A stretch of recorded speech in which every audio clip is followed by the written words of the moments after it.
আমাদের কালিয়াপুর পৌর এবং কালিয়াপুর উপজেলা বিভিন্ন ইউনিটের নেতৃবৃন্দ, আমি প্রথমেই আন্তরিকভাবে দুঃখিত যে সকলকেই প্রচণ্ড গরম, রাস্তার মধ্যে মানুষের সমস্যা হচ্ছে, সেই কথা বিবেচনা রেখে অনেক নেতৃবৃন্দকে বক্তৃতা দেওয়া গেল না, এর জন্য আন্তরিকভাবে দুঃখিত। প্রিয় ভাইরা আমার, যারা বিভিন্ন জায়গা থেকে এসেছেন আজকে 31 দফা কর্মসূচি বাস্তবায়নের লক্ষ্যে, সকলকে আমার পক্ষ থেকে, জাতীয়তাবাদী দল বিএনপির পক্ষ থেকে, যারা তারেক রহমান, দেশনেত্রী বেগম খালেদা জিয়ার পক্ষ থেকে আন্তরিক অভিনন্দন, শুভেচ্ছা এবং সশস্ত্র সালাম। আসসালামু আলাইকুম। প্রিয় ভাইরা আমার, অত্যন্ত দুঃখের সঙ্গে বলতে চাই,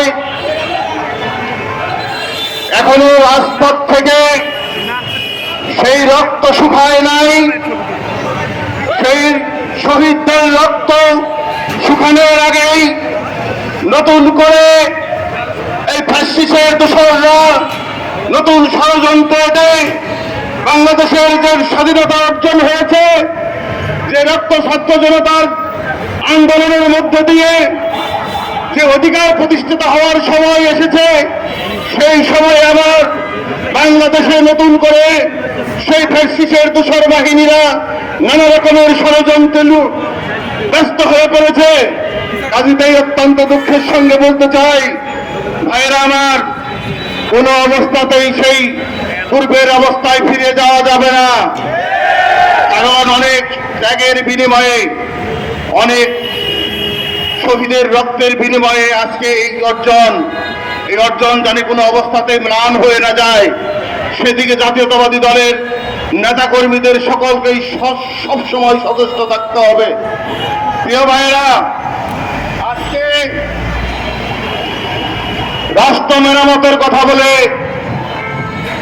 রাষ্ট্রকে বিভিন্ন ইউনিটকে দুর্বল করার জন্য, রাষ্ট্রের সেই স্বাধীনতাকে ম্লান করার জন্য নতুন করে ষড়যন্ত্র হচ্ছে।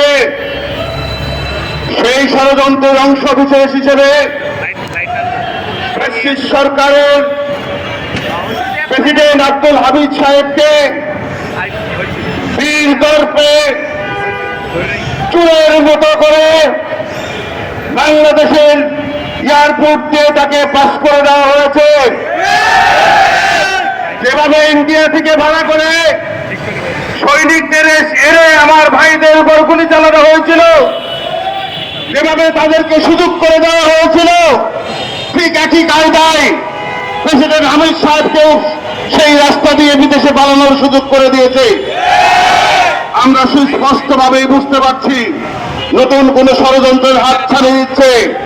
কাজেই আমাদের কিন্তু আর চুপ করে বসে থাকার সময় নাই, বসে থাকবো না।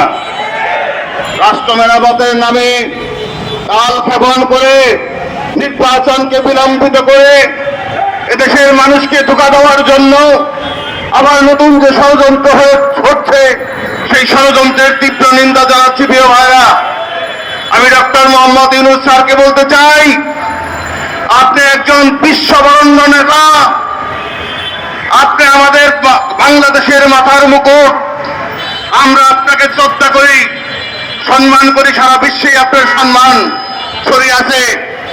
আমরা মনে করি যে প্রত্যাশা নিয়ে এদেশের জনগণ আপনাকে জনগণের সেই মস্তকে বসিয়েছে, জনগণের সেই প্রত্যাশা পূরণ করেন, জনগণের অধিকার ফিরিয়ে দেন, সুষ্ঠু একটা নির্বাচন দ্রুত ব্যবস্থা গ্রহণ করেন। তা না হলে আবার সেই গণতন্ত্র বুলন্দিত হবে। সেটা আজকে জনগণ প্রেসিডেন্ট হামিদ সাহেবের পলায়নের মধ্য দিয়ে কিন্তু স্পষ্ট হয়ে উঠেছে। কাজেই ভাইয়া আমার, যে কোনো ষড়যন্ত্রে আসুক না কেন, আমরা 16 বছর ধরে এই